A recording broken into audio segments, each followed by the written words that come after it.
Thermal optics, IR sensors, and drones are now everywhere, even in the hands of low-tier adversaries.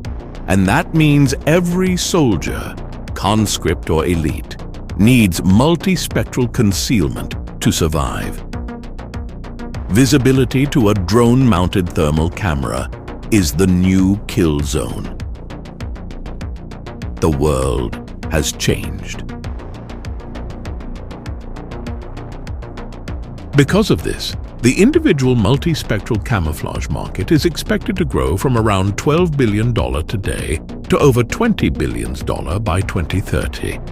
That's nearly 10% annual growth, driven by increased defense budgets, lessons from Ukraine, and a shift in tactical doctrine emphasizing survivability at the individual level. The most crucial asset today. We're seeing surging demand from NATO forces, Middle Eastern militaries, and Asia-Pacific partners alike.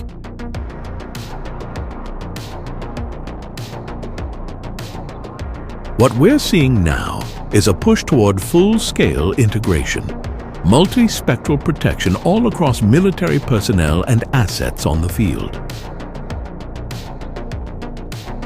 Multispectral camouflage is no longer a luxury for elite units. It's fundamental necessity for every soldier on the modern battlefield.